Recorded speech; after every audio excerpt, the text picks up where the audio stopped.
नमस्कार दोस्तों। हर जगह बोला जाए, हर जंग जीती ही जाए, ये ज़रूरी तो नहीं है। कहते हैं कि वहाँ खामोशी ही अच्छी है, जहाँ दो कौड़ी के लोग अपनी हैसियत के गुणगान गाते हों। मतलब कहने का अर्थ यही है कि स्थिति के अनुसार व्यक्ति को बोलना चाहिए। कई बार कहीं पर चुप हो जाना, हाँ भाई आप ही जीत गए, आप ही बड़े हैं, सब बढ़िया, सब अच्छा, ये कह के निकल जाना ज़्यादा अक्लमंदी होती है, बुद्धिमानी होती है। इसी विचार के साथ हम बात करेंगे अब वृश्चिक के बारे में। मैं हूं आपके साथ डॉक्टर दिलीप।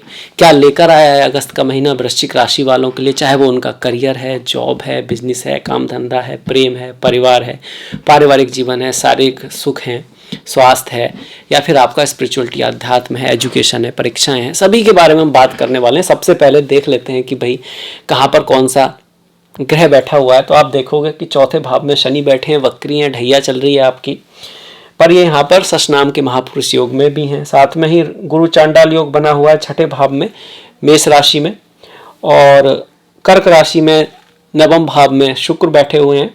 ये वक्री शुक्र हैं जो पहले सिंह राशि में थे, वो वापस होते होते 7 तारीख को आपके कर्क राशि में आएंगे, आपके नवम भाव में, भाग्य के भाव में। और दसम भाव में सूर्य अपनी राशि में आ जाएंगे, दसम भाव में। कब, कौन सी तारीख को? 17 तारीख को। 17 से पहले वो आपके नवम भाव में रहने वाले हैं। बुध पूरे महीने दसम भाव में सिंह राशि में रहने वाले हैं। मंगल का जो गोचर है वो 23 तारीख को, माफ कीजिएगा, 19 तारीख को कन्या राशि में होगा। मतलब 19 तारीख तक मंगल भी दसम में है, उसके बाद कन्या राशि में एकादश भाव में है, और केतु आपके द्वादश भाव में 12th हाउस में चल ही रहे हैं। अब आ जाते हैं रिजल्ट के ऊपर कि इसका रिजल्ट कैसा होगा।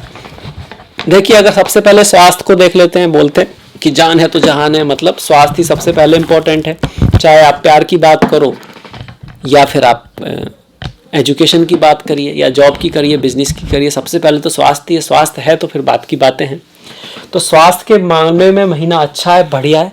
पहले 19 तारीख तक मंगल दसम में है, उसके बाद एकादश में है। नवम, दसम और एकादश दोनों में ही राशि के स्वामी का जाना अच्छा है। ये जो वीडियो है वो राशि के लिए है, जिनकी राशि वृश्चिक है, पर लग्न वाले भी इसको देख सकते हैं, तो गलत बिल्कुल नहीं होगा, क्योंकि शास्त्रों में दोनों से देखने को बताया गया। तो स्वास्थ्य के लिए महीना अच्छा। ये जो भाव है पहला, ये आपके अपीयरेंस का भी है, समाज में आपकी प्रतिष्ठा का भी है। तो कहीं ना कहीं ये भी दिखा रहा है कि आपकी जो प्रतिष्ठा है समाज में, ओवरऑल आपका जो अपीयरेंस है दुनिया में, वो बढ़ने ही वाला है। उसके लिए महीना अच्छा है, शुभ महीना है ये, क्योंकि आपकी राशि का जो स्वामी है दसम और एकादश भाव में जा रहा है। ये वो भाव होता है जो दिखता है, जो चीज़ें दिखती हैं। मतलब दुनिया में आप जब किसी को अवार्ड मिलता है, कोई किसी के परीक्षा में अंक अच्छे आते हैं, तो ये चीज़ें दिखती हैं। ज़रूरी नहीं है जिसके परीक्षा में अंक आए हों बहुत बुद्धिमान हो, ज़रूरी नहीं है जिसको अवार्ड मिला हो वास्तव में वो उससे खुश हो भी।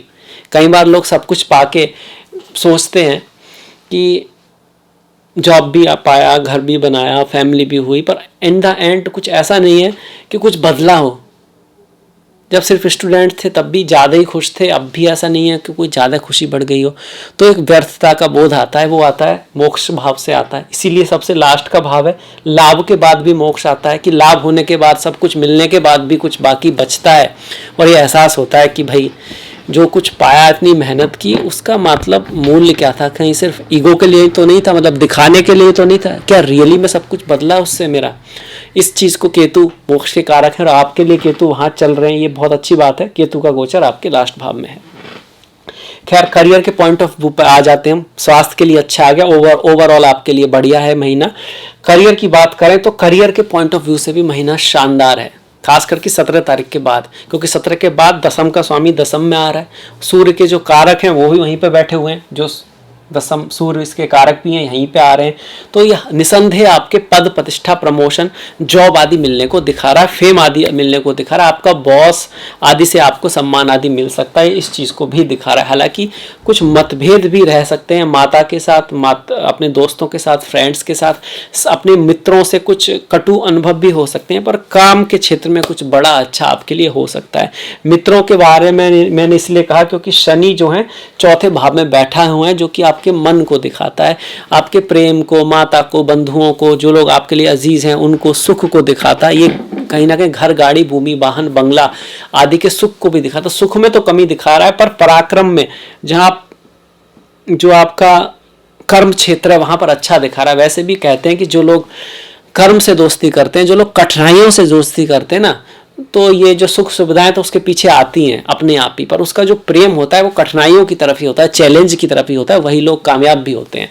ये कहा गया है और ये शायद देखा भी जाता है। ये महीना इसी तरह का है, अगर आप अपना एफर्ट लगाएंगे काम की तरफ, जॉब में, अपने कर्म पर, तो आपको काफ़ी अच्छे रिजल्ट मिलेंगे। मैं ये नहीं कह रहा हूँ कि आपको घर पे ध्यान नहीं देना है, क्योंकि वहाँ पर शनि है तो कहीं ना कहीं बैलेंस बनाना है आपको, क्योंकि इसका शक्ति योग भी है। चौथे भाव जो है शक्ति है किसकी? दशम की। जिसके घर में शांति है, जिसके अपने लोग साथ में हैं, जिसके कुछ दोस्त हैं, जिसको पब्लिक का सपोर्ट है, वास्तव में वही सुखी है, वास्तव में उसके कार्य को भी बड़ा कह सकते हो सेफ जोन में है वो, तो वहाँ पर भी हमको प्रयास करना है।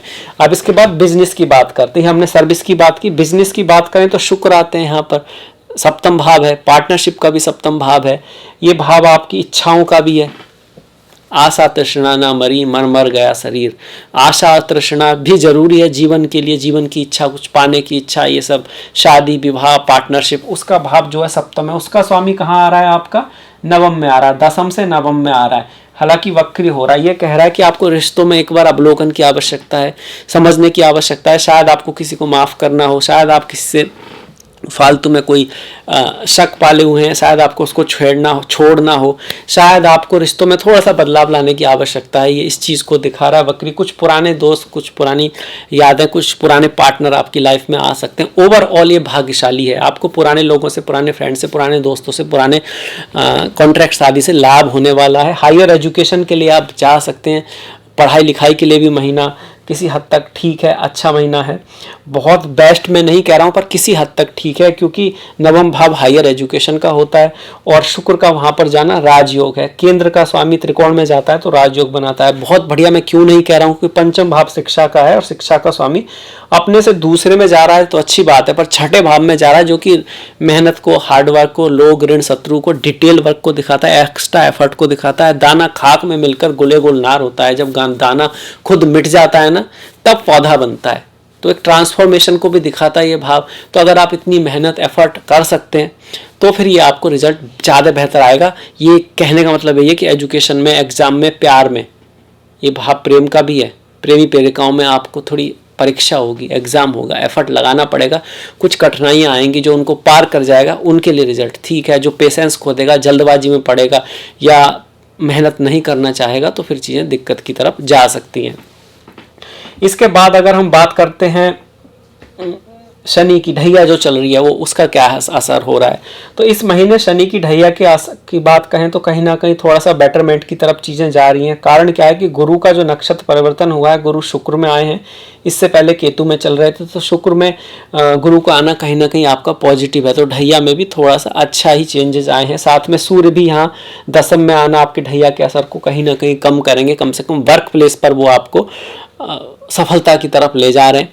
मन में थोड़ी अशांति की भावना रह सकती है, माता के स्वास्थ्य में कुछ दिक्कतें आ सकती हैं, यात्राएं थोड़ी रहेंगी, इस चीज़ को दिखा रहा है। कार्य में थोड़ा डिले विले चलता रहेगा, जो चल रहा है थोड़ा लेट लतीफ़ काम हो रहे हैं, जितना आप एफर्ट करा रहे हैं उस हिसाब से नहीं चल रहे हैं, और ये अभी भी चलेगा। पर हाँ, इन कंपेरिजन ये महीना करियर, जॉब, बिजनेस, प्रेम प्यार के मामले में अच्छा ही दिखा रहा है। ये तो शनि का आ गया। शनि के लिए आप क्या करें? शनिवार के दिन आप हनुमान मंदिर जा सकते हैं, हनुमान चालीसा का पाठ कर सकते हैं, शमी का वृक्ष लगा सकते हैं। जो वृद्ध लोग हैं, ओल्ड एज होम हैं, उनकी कोई सहायता कर सकते हैं। मन से, दिल से आपको मतलब वो रेमेडी करनी है। ऐसा नहीं सोचना है कि अब मैंने कर दिया तो अच्छे रिजल्ट आने चाहिए, आएंगे नहीं आएंगे ईश्वर के ऊपर है। कर्मंडे वाधिकारस्ते माँ फलेसु कदाचना। अगर हम गुरु की बात करें तो गुरु यहाँ पर चल रहे हैं। गुरु का छठे भाव में जो गोचर है वो बहुत बढ़िया नहीं मानते हैं। पढ़ाई लिखाई में थोड़ा मन कम लगता है, इसलिए मैंने कहा कि थोड़ा एफर्ट की आवश्यकता है। और पर एक चीज़ के लिए अच्छा है, खर्चा तो बढ़ाएगा पर यात्राएं आपकी करा सकता है। स्पिरिचुअलिटी, अध्यात्म के लिए भी गुरु का छठे भाव में अच्छा है। अगर आपका काम टीचर, फिलॉसफी, इन सब से जुड़ा हुआ है, आप एडवोकेट हो, तो फिर आपके लिए महीना अच्छा है। मतलब काम आपके पास आता रहेगा, आप अपने शत्रुओं को अपनी बुद्धिमानी से, अपनी विद्वत्ता से परास्त कर सकते हो, क्योंकि राहु यहाँ पर हैं। आपको थोड़ा सा ना अपने गुरुओं का सम्मान, अपने से बड़ों का सम्मान रखना होगा। ईगो वगैरह में अगर आप आओगे तो फिर यहाँ गुरु राहु का कॉम्बिनेशन दिक्कत कर सकता है। जॉब प्लेस पे कुछ मिसअंडरस्टैंडिंग हो सकती है, पॉलिटिक्स वगैरह भी जॉब की जगह रह सकती है, ये आपको ध्यान रखना है।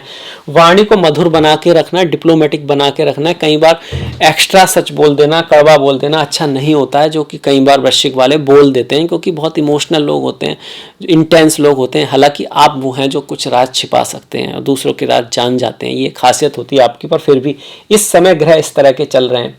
कार्य के क्षेत्र में मैंने ये तो बताया कि प्रमोशन वगैरह होने के चांसेस हैं, पर यहाँ ये भी चांसेस है कि कुछ लोग आपको नीचे गिराने की कोशिश करेंगे। कारण क्या है कि सूर्य दशम के कारक हैं, दशम में ही बैठे हैं, उन पर राहु की 1, 2, 3, 4, 5वीं दृष्टि पड़ रही है, इस वजह से ये कारण है। रियल एस्टेट आदि से आपको लाभ हो सकता है, जमीन आदि से आपको लाभ हो सकता है। उसका कारण मंगल का एकादश भाव में आना है। मंगल रियल एस्टेट के कारक होते हैं।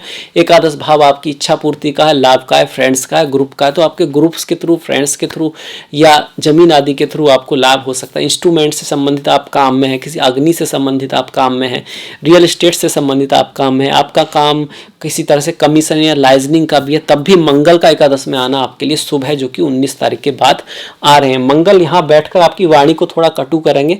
माता पिता के साथ अच्छे रिश्ते रखें, अपने संतान के साथ भी थोड़ा बना के रखें, पढ़ाई लिखाई में पेशेंस रखें, प्यार मोहब्बत में पेशेंस रखें, क्योंकि मंगल की दृष्टि पंचम भाव पर, अगर आप पेशेंस नहीं रखोगे तो आपकी थोड़ी सी अपने प्रीतम या प्रेमिका से मतभेद हो सकते हैं।